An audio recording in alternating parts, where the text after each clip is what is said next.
এতিয়াৰ পৰা একচুৱেলি শ্যামকানু মহন্তৰ যিবিলাক অনুষ্ঠান আছিল ৰদালি এইবিলাক অসমীয়া সংস্কৃতিৰ লগত জড়িতই নাছিলে আৰু সেই কাৰণে মই কেতিয়াও শ্যামকানু মহন্তৰ কোনো অনুষ্ঠানতে নগৈছিলোঁ। এবাৰ মই জজ ফিল্ডত তেওঁৰ অনুষ্ঠানত গৈছিলোঁ। সোমাওঁতে মঞ্চৰ পৰা গাহৰি গাহৰি বুলি চিঞৰি থকা কিছুমান শব্দ মই শুনিলোঁ। তেতিয়া মই দেখিলোঁ ইয়াত বিহুৰ লগত কি সম্পৰ্ক আছে। মই গেটৰ পৰাই ওলাই গুচি আহিলোঁ। গতিকে মই মোৰ সমস্ত পলিটিক্যাল কেৰিয়াৰত এবাৰ তেওঁ পাতা দিল্লীত অনুষ্ঠান এটা গৈছিলোঁ 8 বছৰ আগতে। আদাৰৱাইজ শ্যামকানু মহন্তৰ মই কোনো অনুষ্ঠানত নগৈছিলোঁ। ব্যক্তিগতভাৱেও তেওঁৰ অনুষ্ঠানবিলাকত মই কেতিয়াও এনকাৰেজ কৰা নাছিলোঁ। সেইকাৰণে আৰু জুবিনক লৈ যিখিনি ঘটনা হ'ল ৰাজ্য চৰকাৰে সিদ্ধান্ত লৈছে যে শ্যামকানু মহন্তৰ কোনো অনুষ্ঠানক ৰাজ্য চৰকাৰে ফাণ্ডিঙো নকৰে, জড়িতও হৈ নাথাকে আৰু অসমত আমি তেওঁক কোনো অনুষ্ঠান কৰিব নিদিওঁ।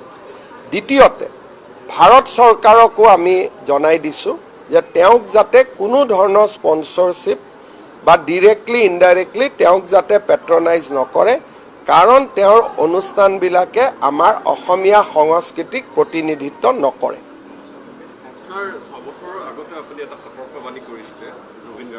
চাওক, এই গোটেই ঘটনাবোৰ 6 বছৰমান আগৰ পৰাই মোৰ চকুত আছিলে আৰু আপোনালোকে যদি মোৰ বাইট দেখে মই সদায় কৈ আহিছিলোঁ যে জুবিন এটা ডাঙৰ সম্পদ, কিন্তু একাংশ লোকে জুবিনক নিজৰ ব্যক্তিগত বিভিন্ন আমি সহজ সৰল ভাষাত ক'ম যে ফাইদা উঠাবৰ কাৰণে ব্যৱহাৰ কৰা মই দেখিছিলোঁ। জুবিনক মই ব্যক্তিগতভাৱেও কৈছিলোঁ আৰু দুই এটা সামাজিক মিটিঙতো মই কথাবোৰ কৈছিলোঁ। কিন্তু এটা কথা লগতে মই কৈছিলোঁ যে জুবিনৰ আমি সাধাৰণ মানুহৰ লগত তুলনা কৰা উচিত নহয়।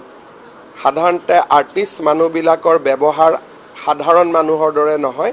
তেওঁলোকৰ চিন্তা ভাৱনা অলপ ওপৰত থাকে, বেলেগ ধৰণে থাকে আৰু মোৰ জুবিনৰ ওপৰত মই দিয়া কেইবাটাও বক্তব্য তেখেতৰ জীৱিত কালত সামাজিক মাধ্যমত বা বিভিন্ন ধৰণে উপলব্ধ।